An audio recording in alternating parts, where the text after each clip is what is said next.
राख राख देखता है कि कोई कुछ कार्विंग कर रहा है। वो ध्यान देता है कि जमीन पर ब्लैक स्केल ट्राइब के वॉरियर्स की पोजीशंस मार्क की जा रही हैं। फिर रैक रैक ओवन को बुलाता है। ओवन हमेशा की तरह रैक रैक को ग्रीट करता है और याद दिलाता है। जैसे ही ब्लैक स्केल ट्राइब के वॉरियर्स बैठते हैं, बैंक्वेट ऑफिशियली स्टार्ट हो जाता है।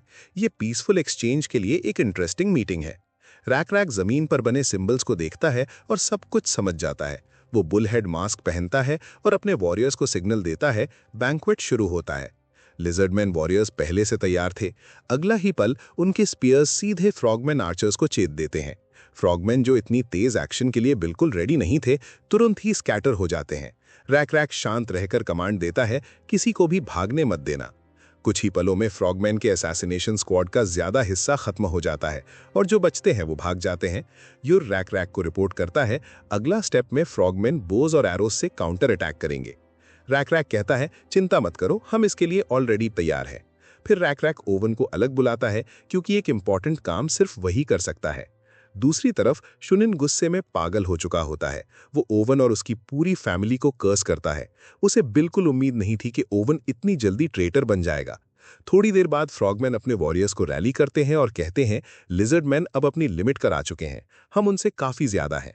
बस रीइंफोर्समेंट्स आने तक टिक जाओ, जीत हमारी ही होगी।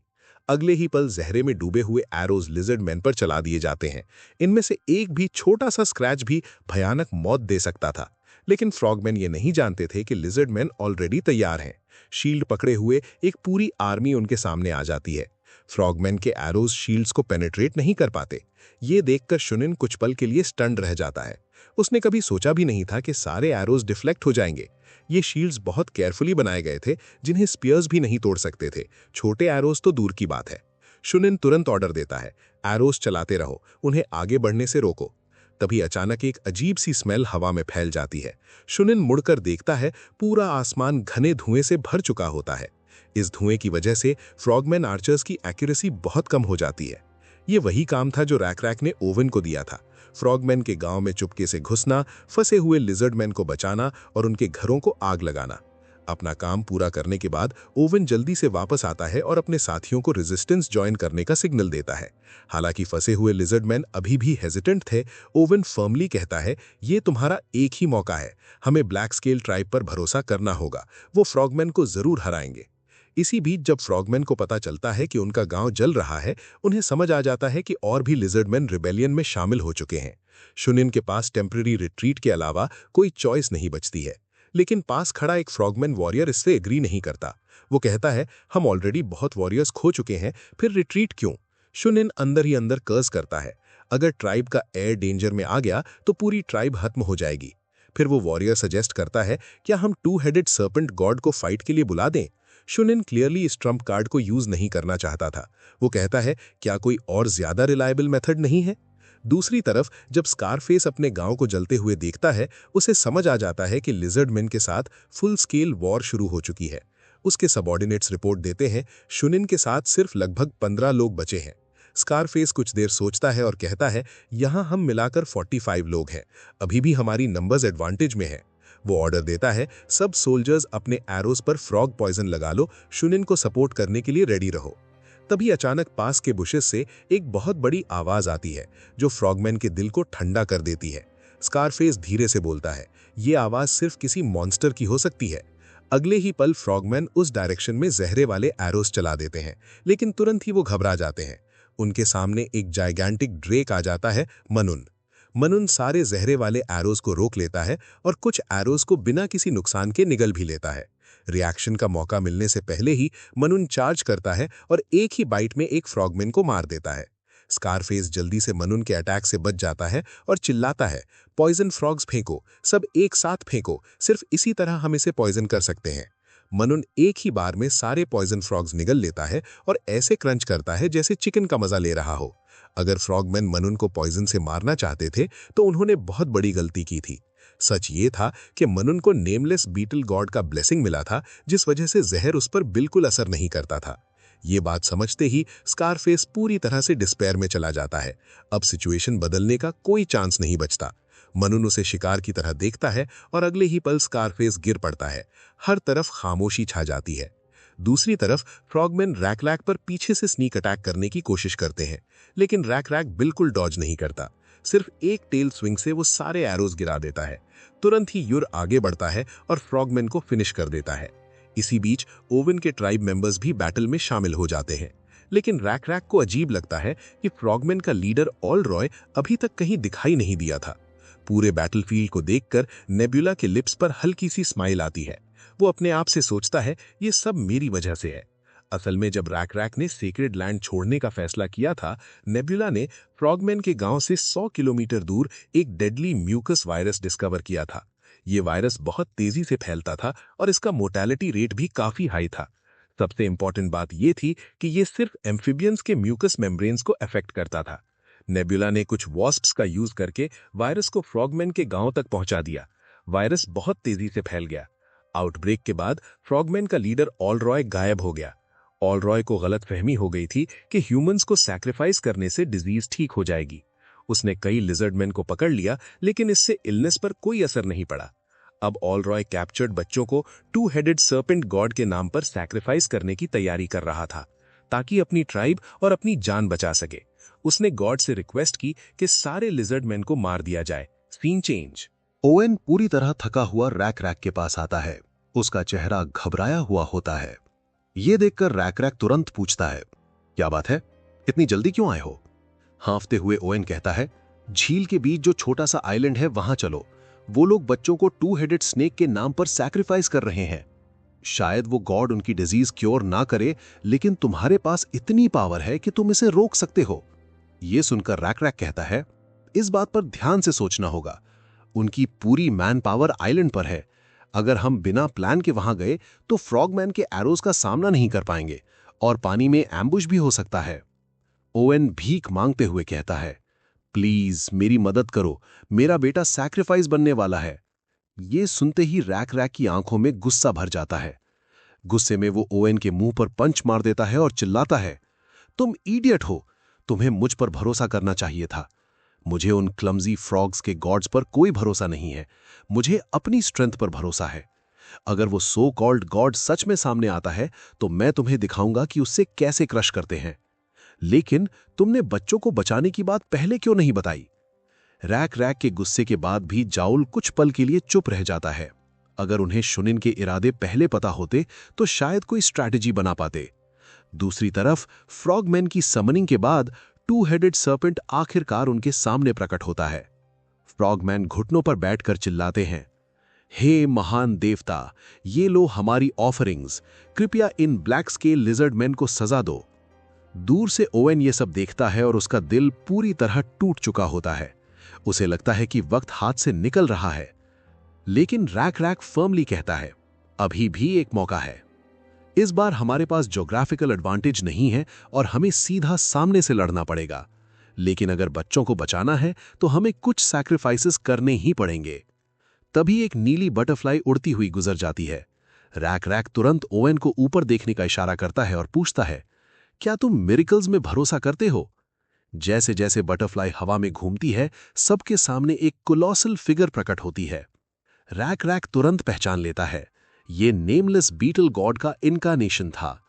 अब टू हेडेड सर्पेंट और मैंटिस डीटी के बीच एक महायुद्ध होने वाला था।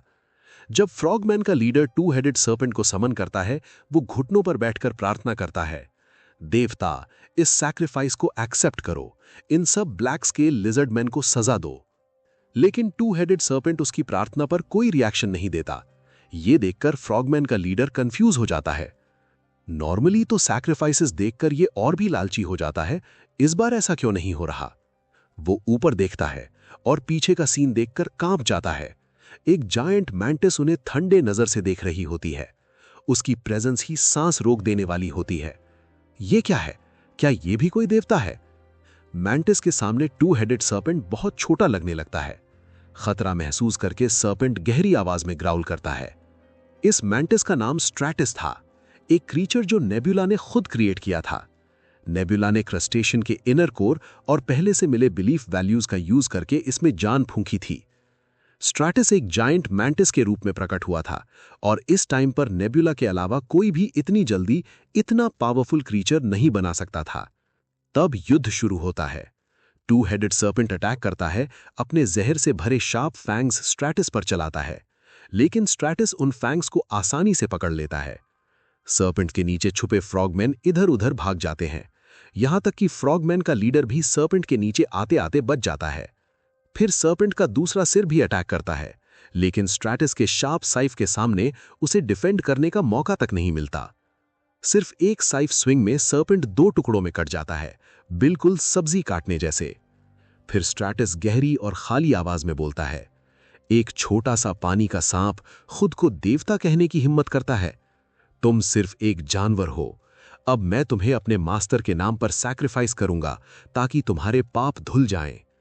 अपनी भयंकर स्ट्रेंथ से स्ट्रैटिस टू हेडेड सर्पेंट को पूरी तरह फाड़ देता है। इस तरह फ्रॉगमैन का वर्शिप्ड स्नेक गॉड बैटलफील्ड पर ही खत्म हो जाता है। स्ट्रैटिस के एट्रीब्यूट्स इतने ज्यादा थे कि सर्पेंट के पास जीतने का चांस ही नहीं था। सर्पेंट के गिरते ही ब्लैक स्केल ट्राइब में जोर जोर से चीयर्स गूंजने लगते हैं। सबके दिल नेमलेस बीटल गॉड के लिए शुक्रिया से भर जाते हैं। स्ट्रैटिस की परफॉर्मेंस देखकर नेबुला काफी सैटिस्फाइड होता है। ये दिखने में बड़ा लगता है, लेकिन समनिंग स्पेस में इजीली स्टोर हो सकता है। इसके रैंडमली एडेड स्ट्रेंथ स्किल्स इसकी साइफ एट्रीब्यूट्स को और भी ज्यादा पावरफुल बना देते हैं। इसी बीच नेबुला को एक और इनर कोर मिलता है। वो अपनी किस्मत पर खुद हैरान हो जाता है। इस इनर कोर में डोमेन बनाने की एबिलिटी है, लेकिन जब नेबुला येस पर क्लिक करता है तो एक मैसेज बॉक्स बताता है कि उसे सिर्फ एक छोटा सा सी वाटर एरिया मिला है। फ्रेश वाटर एनवायरनमेंट होने की वजह से वो अभी इस डोमेन का यूज नहीं कर सकता। नेबुला इनर कोर को साइड में रख देता है और सोचता है, कभी न कभी ये काम आएगा। दूसरी तरफ ऑल रॉय बिल्कुल स्टंट खड़ा होता है। वो जो हुआ है उसे एक्सेप्ट ही नहीं कर पाता। उसने कभी नहीं सोचा था कि उनका टू हेडेड स्नेक गॉड इतनी आसानी से हार जाएगा। स्ट्रैटिस के सामने सारे फ्रॉगमैन वॉरियर्स डरपोक बन जाते हैं। कोई भी आगे बढ़ने की हिम्मत नहीं करता। स्ट्रैटिस धीरे से अपना सिर घुमाता है और नेबुला को सिग्नल देता है, मास्टर, टास्क कंप्लीट हो चुका है। नेबुला कहता है, अच्छा काम किया, अब तुम रेस्ट कर सकते हो। अगले ही पल स्ट्रैटिस सबकी आंखों के सामने गायब हो जाता है। हर तरफ शांति छा जाती है। तुम बस यहां बैठकर वेट नहीं करोगे ना? फ्रॉगमैन अब अपर विलेज की तरफ सेल कर रहे थे। आइलैंड पर अब कोई फ्रॉगमैन नहीं बचा था। आज हम एक परफेक्ट विक्ट्री हासिल करेंगे। क्या कोई है जो हमें फ्रॉगमैन के गांव तक ले जा सके? सबसे पहले ओवेन आगे आता है और कहता है, मैं ये काम पूरी तरह से कर सकता हूं। तब ग्रेस के लिजर्डमैन का एक मेंबर आगे आकर रिक्वेस्ट करता है, कृपया हमें भी मदद करने का मौका दीजिए, ट्राइबल लीडर रैक रैक। लेकिन रैक रैक जवाब देता है, ये एक डेंजरस मिशन है, तुम लोग वॉरियर्स नहीं हो। ग्रेस के लिजर्डमैन फर्मली कहते हैं, सिर्फ वॉरियर्स ही फ्रॉगमैन को नहीं मार सकते। फ्रॉगमैन ने हमारे बच्चों और फैमिलीज को टू हेडेड सर्पेंट के लिए सैक्रिफाइस किया है। अब हम सिर्फ बदला चाहते हैं। रैक रैक उनका गुस्सा देखकर कहता है, गुस्सा होना सबका अधिकार है। जो भी बदला लेना चाहता है, मैं तुम्हारे साथ खड़ा हूं। सारे लिजर्डमैन झील को क्रॉस करते हैं, पूरी तरह डिटर्मिन्ड और फोकस के साथ। खुशकिस्मती से सारे बच्चे बिल्कुल सेफ होते हैं। ओवेन अपने बेटे से आखिरकार मिल लेता है। ये देखकर रैक रैक को आखिरकार चैन मिलता है। फिर वो यूर को सिग्नल देता है, बोट्स रेडी करो, बच्चों को यहां से भेज दो। उसके बाद rack rack grey scale tribe के नाइट्स को फ्रॉगमैन के गांव के पीछे से ले जाता है ताकि उन्हें कंफ्यूज किया जा सके। ये सुनते ही यूर ने रैक रैक के इरादे समझ लिए। तुम्हारा प्लान दोनों साइड से एक साथ अटैक करने का है। बिल्कुल, जैसे ही फ्रॉगमैन तुम्हारी तरफ अट्रैक्ट होंगे, मैं सोल्जर्स को पानी के पार ले जाकर अटैक लॉन्च करूंगा। यूर ने थोड़ी चिंता के साथ पूछा, पर क्या ये प्लान वर्केबल है? चिंता मत करो, मुझे भगवान की एक और ब्लेसिंग मिली है। चांदनी के नीचे हमारी काली स्केल्स धुंध की तरह लगती हैं, जो दुश्मन की नजर को कंफ्यूज कर सकती हैं। यही उनका एंड है। कुछ ही पलों में फ्रॉगमैन का पूरा गांव अफरा तफरी में आ गया। गांव वाले घबराकर भागने की तैयारी कर रहे थे, लेकिन ऑल रॉय संभाल पाता उससे पहले ही लिजर्डमैन ट्राइब ने अपना अटैक शुरू कर दिया। ऑल रॉय ने बिल्कुल एक्सपेक्ट नहीं किया था कि लिजर्डमैन इतनी जल्दी पहुंच जाएंगे। लिजर्डमैन की पाइक फॉर्मेशन ने फ्रॉगमैन के तीरों को बिल्कुल बेकार कर दिया। उन्हें रिएक्ट करने का मौका ही नहीं मिला। रैक रैक सीधा फ्रॉगमैन के ट्राइबल लीडर के सामने आया और ठंडे अंदाज में बोला, अब सब खत्म होता है। लेकिन ऑल रॉय अभी भी अपने भ्रम में था। उसे लग रहा था कि 2 सिर वाला सांप उसे बचा लेगा। मैंने बहुत सैक्रिफाइसेस दिए हैं, हे महान देवता, मुझे बचा लो। रैक रैक ने उसकी बात इग्नोर की और अपने भाले से एक ही बार में ऑल रॉय की पापी जिंदगी का अंत कर दिया। तुम्हारा गॉड अब यहाँ नहीं है। दूसरी तरफ शुनन को समझ आ गया कि अब सब कुछ हाथ से निकल चुका है। हम ज्यादा हैं और हमारे पास पॉइजन एरोज भी हैं, लेकिन मैंने कभी नहीं सोचा था कि ब्लैक स्केल ट्राइब जहर के खिलाफ रेजिस्टेंट होगी।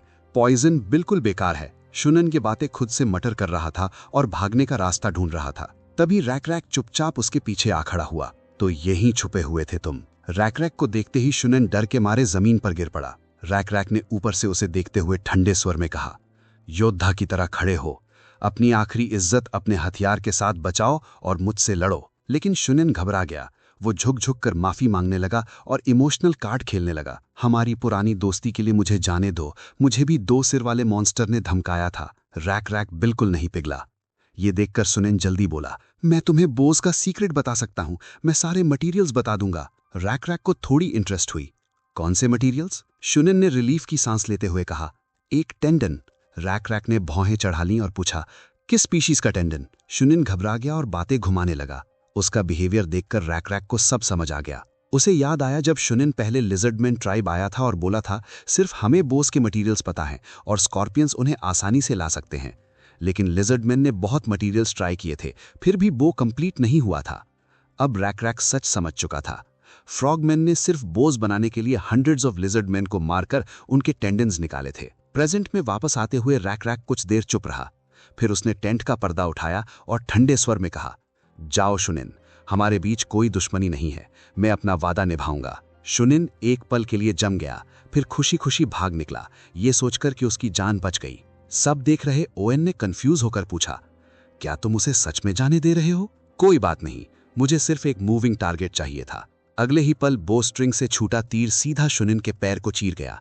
तेज दर्द से उसका पूरा शरीर कांप उठा और वो जमीन पर गिर पड़ा। उसी वक्त ग्रे स्केल ट्राइब वहां पहुंच गई। शुनिन ने फिर से भागने की कोशिश की, लेकिन लिजर्डमैन ने बिना हिचकिचाए उसे मौत का वार दे दिया। इस तरह फ्रॉगमैन और लिजर्डमैन के बीच की जंग हमेशा हमेशा के लिए खत्म हो गई। कुछ दिन बाद, कई दिन की प्रैक्टिस के बाद रैक रैक की आर्चरी स्किल्स काफी इंप्रूव हो गई थी और बोज भी काफी रिफाइंड हो गए थे। लेकिन फिर भी प्रॉब्लम थी। अगर बो को ज्यादा जोर से खींचा जाए तो वो टूट जाता था, चाहे बो स्ट्रिंग के मटेरियल्स चेंज कर दिए गए हों। काश बो के आर्म्स को स्ट्रॉन्ग बनाने का कोई मटेरियल होता। इस जंगल में इससे ज्यादा स्ट्रॉन्ग मटेरियल नहीं है। फ्रॉगमैन भी ये मटेरियल यूज करते हैं, लेकिन बोज लिजर्डमैन की ताकत बर्दाश्त नहीं कर पाते। लगता है हमें सिर्फ इस जंगल तक सीमित नहीं रहना चाहिए। सर्दियां आ रही हैं, अगर हमें बफेलोज को खिलाना है तो कुछ लोगों को गर्म इलाकों में शिफ्ट करना पड़ेगा। उसके बाद रैक रैक ने फ्रॉगमैन के भागने की सिचुएशन पूछी। ओएन ने रिपोर्ट दी, ज्यादातर फ्रॉगमैन खत्म हो चुके हैं। क्या तुम्हारा टारगेट ऑलरॉय था? नहीं, ऑलरॉय की बॉडी भी शुनिन की तरह बुरी तरह डैमेज हो चुकी थी। ऑड बात है, ओएन बोलने ही वाला था कि पास में हुई एक हलचल ने बात काट दी। जॉल ने देखा एक बच्चा पेड़ के पीछे छुपा हुआ है। उसने पूछा, तुम यहाँ क्या कर रहे हो? जॉल को देखकर बच्चा घबरा गया।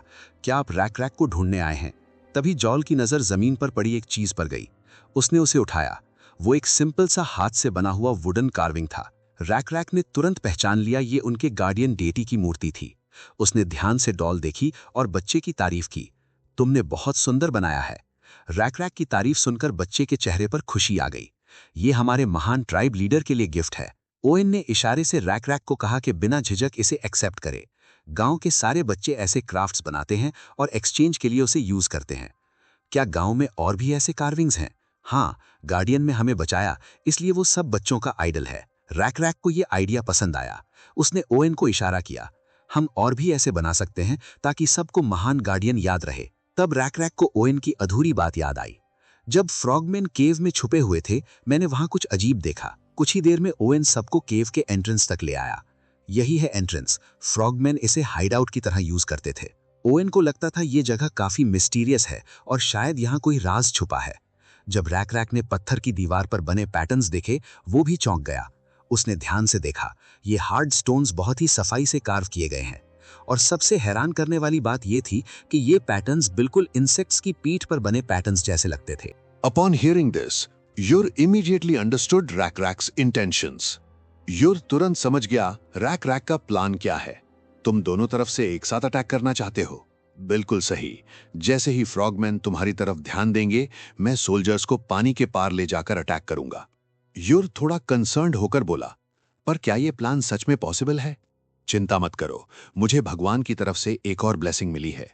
चांदनी में हमारी काली स्केल्स धुंध जैसी लगती हैं, जो दुश्मन की नजर को कंफ्यूज कर देती हैं। यही उनका अंत होगा। कुछ ही पल बाद फ्रॉगमैन का गांव पूरी तरह से अफरा तफरी में आ गया। विलेजर्स भागने की तैयारी कर रहे थे, लेकिन ऑलरॉय संभल पाता उससे पहले ही लिजर्डमैन ट्राइब ने हमला कर दिया। ऑलरॉय को उम्मीद नहीं थी कि लिजर्डमैन इतनी जल्दी पहुंच जाएंगे। उनकी पाइक फॉर्मेशन के सामने फ्रॉगमैन के एरोज बिल्कुल बेकार हो गए। उन्हें रिएक्ट करने का मौका ही नहीं मिला। रैक रैक सीधा फ्रॉगमैन के ट्राइबल लीडर के सामने गया और ठंडे स्वर में बोला, यहीं खत्म होता है। पर ऑलरॉय अभी भी इस भ्रम में था कि 2 सिर वाला सांप उसे बचा लेगा। मैंने बहुत बलि दी है, महान देवता, मुझे बचा लो। रैक रैक ने उसे इग्नोर किया और अपने भाले से एक बार में ऑलरॉय की पापी जिंदगी का अंत कर दिया। तुम्हारा भगवान अब यहां नहीं है। दूसरी तरफ शुनैन को समझ आ गया था कि सब कुछ हाथ से निकल चुका है। हम संख्या में ज्यादा हैं और जहरीले तीर भी हैं, पर मुझे ये उम्मीद नहीं थी कि ब्लैक स्केल ट्राइब जहर से इम्यून होगी। जहर बिल्कुल बेकार है, शुनैन ने खुद से कहा। जैसे ही वो भागने का रास्ता ढूंढ रहा था, रैक रैक चुपचाप उसके पीछे आ खड़ा हुआ। तो तुम यहां छुपे हुए थे? रैक रैक को देखते ही शुनैन डर भी मारे जमीन पर गिर गया। रैक रैक ऊपर से उसे देखते हुए बोला, योद्धा की तरह खड़े हो जाओ, अपनी आखिरी इज्जत अपने हथियार के साथ बचाओ और मुझसे लड़ो। लेकिन शुनैन घबराकर भीख मांगने लगा। हमारी पुरानी दोस्ती के लिए मुझे जाने दो, मुझे भी 2 सिर वाले मॉन्स्टर ने धमकाया था। रैक रैक बिल्कुल नहीं पिघला तो शुनैन ने तुरंत कहा, मैं तुम्हें बोझ का राज बता सकता हूं, सारा मटेरियल बता दूंगा। रैक रैक ने थोड़ी दिलचस्पी दिखाई। कौन सा मटेरियल? एक टेंडन, शुनैन ने चाटुकार अंदाज में कहा। रैक रैक ने भौएं सिकोड़ कर पूछा, किस प्रजाति का टेंडन? शुनैन बात गोल गोल करने लगा। ये देखकर रैक रैक सब समझ गया। उसे याद आया कि पहले शुनैन ने कहा था, सिर्फ हम जानते हैं बो बनाने का मटेरियल और स्कॉर्पियंस इसे आसानी से ला सकते हैं। पर लिजर्डमैन ने कई मटेरियल्स ट्राई किए थे, फिर भी बो नहीं बना पाए थे। अब सच सामने आ गया था। फ्रॉगमैन ने हंड्रेड्स ऑफ लिजर्डमैन को सिर्फ उनके टेंडन्स निकालने के लिए मारा था ताकि बोझ बना सकें। रैक रैक कुछ देर चुप रहा, फिर टेंट का पर्दा खोलकर ठंडे स्वर में बोला, जाओ शुनैन, हमारे बीच कोई दुश्मनी नहीं, मैं अपना वादा निभाऊंगा। शुनैन एक पल के लिए रुक गया, फिर खुशी खुशी भाग गया, सोचता हुआ कि उसकी जान बच गई। ये सब देखकर ओवेन ने पूछा, क्या तुम सच में उसे छोड़ रहे हो? सब ठीक है, मुझे सिर्फ एक चलती हुई निशानी चाहिए थी। अचानक एक तीर आया और सीधा शुनैन के पैर में लग गया। तेज दर्द से वो जमीन पर गिर पड़ा। उसी वक्त ग्रे स्केल ट्राइब आ गई। शुनैन ने दोबारा भागने की कोशिश की, पर लिजर्डमैन ने उसे तुरंत मार दिया। इस तरह फ्रॉगमैन और लिजर्डमैन के बीच की जंग पूरी तरह से खत्म हो गई। कुछ दिन बाद लगातार प्रैक्टिस के बाद रैक रैक की आर्चरी काफी बेहतर हो चुकी थी। बोज भी काफी सुधर गए थे, लेकिन अभी भी एक प्रॉब्लम थी। बो थोड़ा ज्यादा खींचने पर टूट जाता था, चाहे बो स्ट्रिंग के लिए नए मटेरियल्स यूज किए गए हों। अगर बो के आर्म्स को मजबूत करने का कोई मटेरियल मिल जाता। इस जंगल में इससे ज्यादा स्ट्रॉन्ग मटेरियल नहीं है, ओवेन बोला। फ्रॉगमैन भी यही यूज करते हैं, पर ये लिजर्डमैन की ताकत झेल नहीं पाता। शायद हमें सिर्फ इस जंगल तक सीमित नहीं रहना चाहिए, रैक रैक ने कहा। सर्दी आ रही है, अगर हमें बफेलोज को खिलाना है तो कुछ लोगों को गर्म इलाकों में भेजना पड़ेगा। फिर रैक रैक ने फ्रॉगमैन के भागने की स्थिति पूछी। ओवेन ने बताया, लगभग सब खत्म हो चुके हैं। तुम्हारा टारगेट ऑलरॉय था? बिल्कुल नहीं, उसकी लाश भी शुनैन जैसी ही थी। तभी पास में कुछ हलचल हुई। जाउल ने एक बच्चे को पेड़ के पीछे छुपे हुए देखा। तुम यहाँ क्या कर रहे हो? बच्चा घबरा गया। क्या आप रैक रैक को ढूंढने आए हो? जमीन पर पड़ी एक चीज ने जाउल का ध्यान खींच लिया। वो एक हाथ से बना हुआ लकड़ी का छोटा सा आइडल था। रैक रैक ने तुरंत पहचान लिया, ये उनके गार्डियन डिएटी की मूर्ति थी। उसने मूर्ति को ध्यान से देखा और कहा, तुमने इसे बहुत सुंदर बनाया है। बच्चे के चेहरे पर मुस्कुराहट आ गई। ये हमारे महान ट्राइब लीडर के लिए गिफ्ट है। ओवेन ने इशारा किया कि रैक रैक इसे बिना चिंता के ले ले। गांव के बच्चे ऐसी चीजें बनाकर एक्सचेंज के लिए यूज करते हैं। क्या गांव में और भी ऐसी मूर्तियां हैं? हाँ, क्योंकि गार्डियन ने हमें बचाया, वो सब बच्चों का आइडल है। रैक रैक ने सोचा, ये एक अच्छी परंपरा है, हम और भी बना सकते हैं ताकि सब लोग महान गार्डियन को याद रखें। तभी रैक रैक को ओवेन की अधूरी बात याद आई। जिस गुफा में वो छुपे थे, वहां मुझे कुछ अजीब मिला। ओवेन सबको गुफा के एंट्रेंस पर ले गया। यही एंट्रेंस है। रैक रैक ने स्टोन की दीवारों पर बने पैटर्न्स देखकर चौंक गया। ये पैटर्न्स बिल्कुल इंसेक्ट्स के पीठ पर बने पैटर्न्स जैसे थे।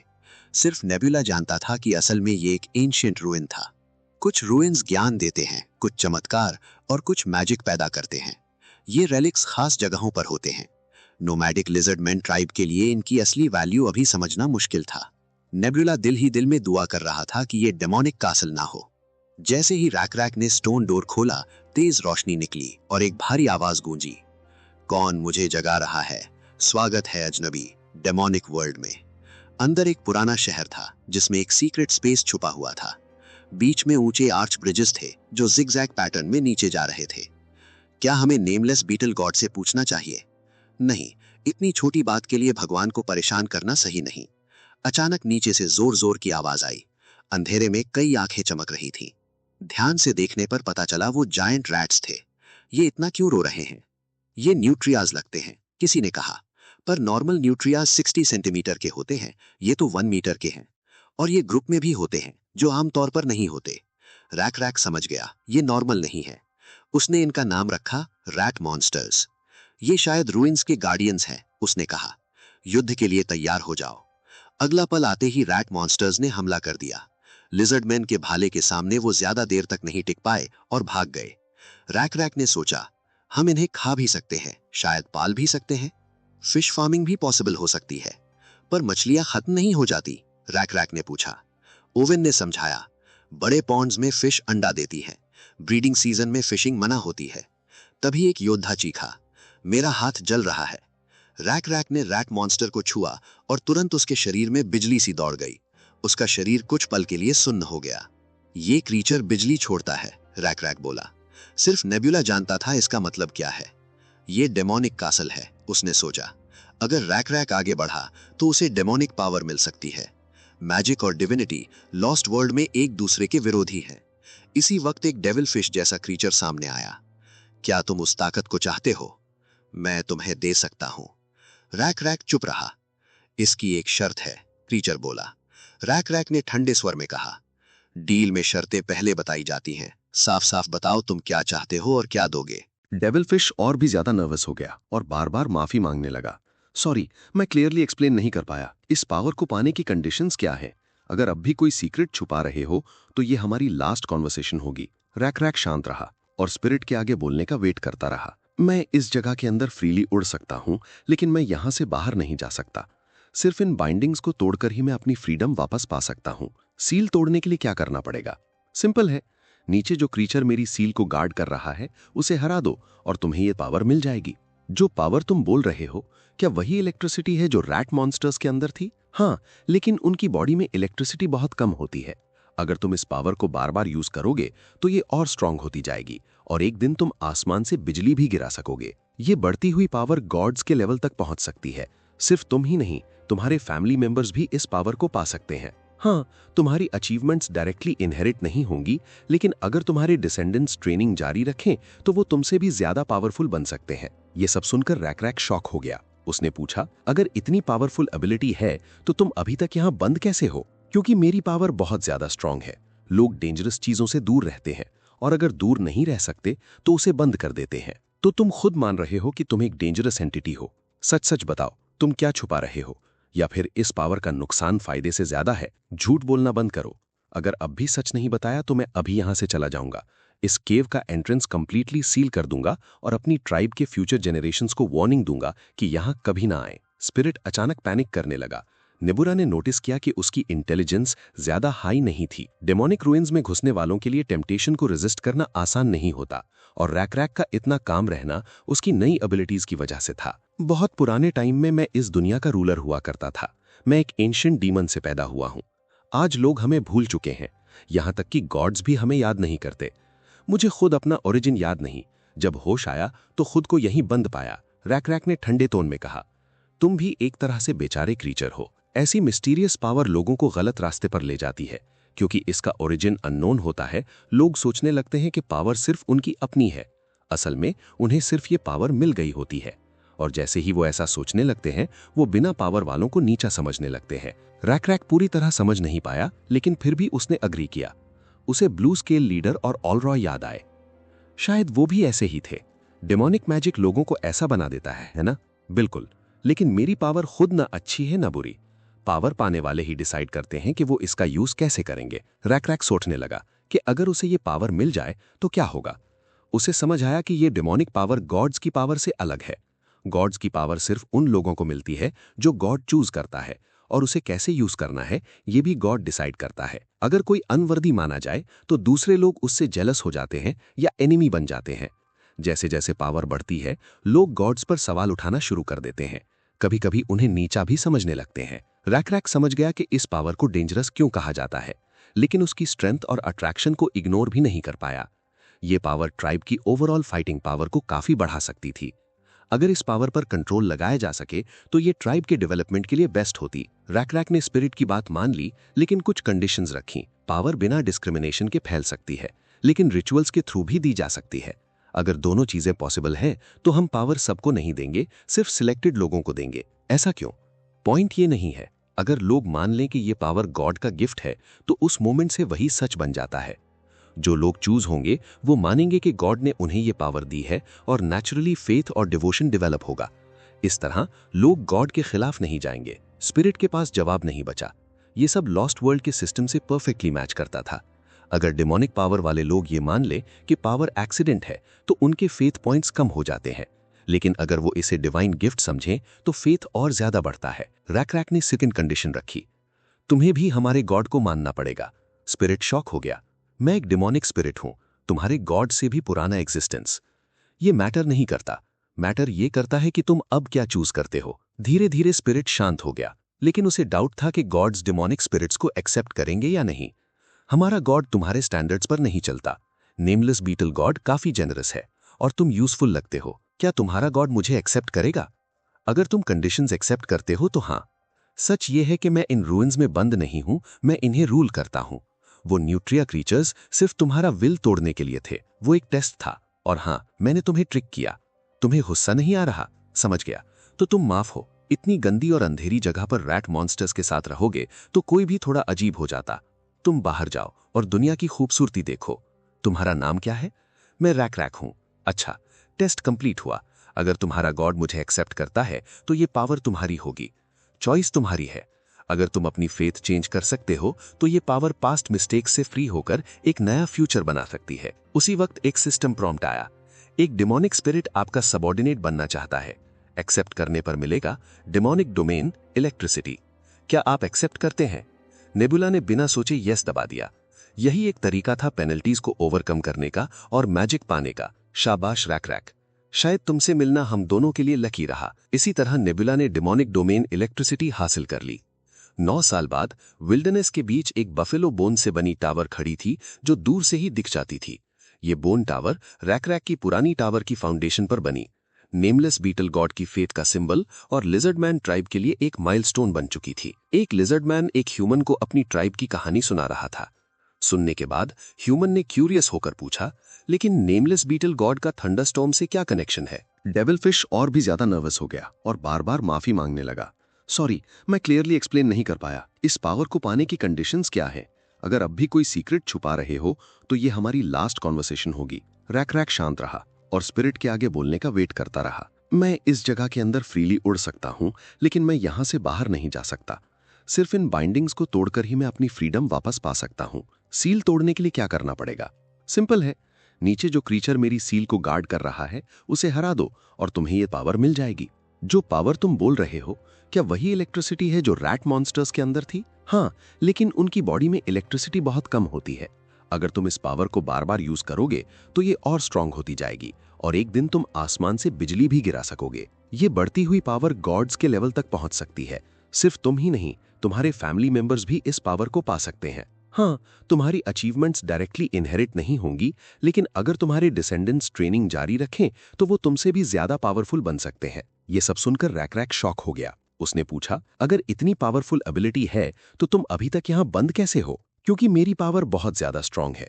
लोग डेंजरस चीजों से दूर रहते हैं और अगर दूर नहीं रह सकते तो उसे बंद कर देते हैं। तो तुम खुद मान रहे हो कि तुम एक डेंजरस एंटिटी हो। सच सच बताओ, तुम क्या छुपा रहे हो? या फिर इस पावर का नुकसान फायदे से ज्यादा है? झूठ बोलना बंद करो। अगर अब भी सच नहीं बताया तो मैं अभी यहां से चला जाऊंगा। इस केव का एंट्रेंस कंप्लीटली सील कर दूंगा और अपनी ट्राइब के फ्यूचर जेनरेशंस को वार्निंग दूंगा कि यहां कभी ना आए। स्पिरिट अचानक पैनिक करने लगा। नेबुला ने नोटिस किया कि उसकी इंटेलिजेंस ज्यादा हाई नहीं थी। डेमोनिक रूइंस में घुसने वालों के लिए टेम्पटेशन को रेजिस्ट करना आसान नहीं होता, और रैक का इतना काम रहना उसकी नई एबिलिटीज की वजह से था। बहुत पुराने टाइम में मैं इस दुनिया का रूलर हुआ करता था। मैं एक एंशिएंट डीमन से पैदा हुआ हूं। आज लोग हमें भूल चुके हैं, यहां तक कि गॉड्स भी हमें याद नहीं करते। मुझे खुद अपना ओरिजिन याद नहीं। जब होश आया तो खुद को यहीं बंद पाया। रैक ने ठंडे टोन में कहा, तुम भी एक तरह से बेचारे क्रीचर हो। ऐसी मिस्टीरियस पावर लोगों को गलत रास्ते पर ले जाती है। क्योंकि इसका ओरिजिन अननोन होता है, लोग सोचने लगते हैं कि पावर सिर्फ उनकी अपनी है। असल में उन्हें सिर्फ ये पावर मिल गई होती है, और जैसे ही वो ऐसा सोचने लगते हैं, वो बिना पावर वालों को नीचा समझने लगते हैं। रैक पूरी तरह समझ नहीं पाया, लेकिन फिर भी उसने अग्री किया। उसे ब्लू स्केल लीडर और ऑलरॉय याद आए। शायद वो भी ऐसे ही थे। डेमोनिक मैजिक लोगों को ऐसा बना देता है ना? बिल्कुल। लेकिन मेरी पावर खुद ना अच्छी है ना बुरी। पावर पाने वाले ही डिसाइड करते हैं कि वो इसका यूज कैसे करेंगे। रैक सोचने लगा कि अगर उसे ये पावर मिल जाए तो क्या होगा। उसे समझ आया कि ये डेमोनिक पावर गॉड्स की पावर से अलग है। गॉड्स की पावर सिर्फ उन लोगों को मिलती है जो गॉड चूज करता है, और उसे कैसे यूज करना है ये भी गॉड डिसाइड करता है। अगर कोई अनवर्दी माना जाए तो दूसरे लोग उससे जेलस हो जाते हैं या एनिमी बन जाते हैं। जैसे जैसे पावर बढ़ती है, लोग गॉड्स पर सवाल उठाना शुरू कर देते हैं। कभी कभी उन्हें नीचा भी समझने लगते हैं। रैक समझ गया कि इस पावर को डेंजरस क्यों कहा जाता है, लेकिन उसकी स्ट्रेंथ और अट्रैक्शन को इग्नोर भी नहीं कर पाया। ये पावर ट्राइब की ओवरऑल फाइटिंग पावर को काफी बढ़ा सकती थी। अगर इस पावर पर कंट्रोल लगाया जा सके तो ये ट्राइब के डेवलपमेंट के लिए बेस्ट होती। रैक ने स्पिरिट की बात मान ली, लेकिन कुछ कंडीशंस रखी। पावर बिना डिस्क्रिमिनेशन के फैल सकती है, लेकिन रिचुअल्स के थ्रू भी दी जा सकती है। अगर दोनों चीजें पॉसिबल हैं, तो हम पावर सबको नहीं देंगे, सिर्फ सिलेक्टेड लोगों को देंगे। ऐसा क्यों? पॉइंट ये नहीं है। अगर लोग मान लें कि ये पावर गॉड का गिफ्ट है, तो उस मोमेंट से वही सच बन जाता है।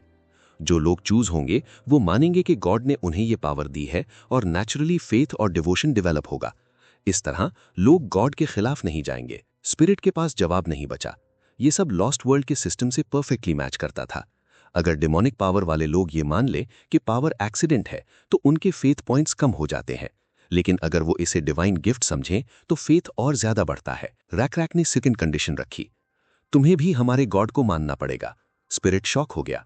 मैं एक डिमोनिक स्पिरिट हूं, तुम्हारे गॉड से भी पुराना एग्जिस्टेंस। ये मैटर नहीं करता। मैटर ये करता है कि तुम अब क्या चूज करते हो। धीरे धीरे स्पिरिट शांत हो गया, लेकिन उसे डाउट था कि गॉड्स डिमोनिक स्पिरिट्स को एक्सेप्ट करेंगे या नहीं।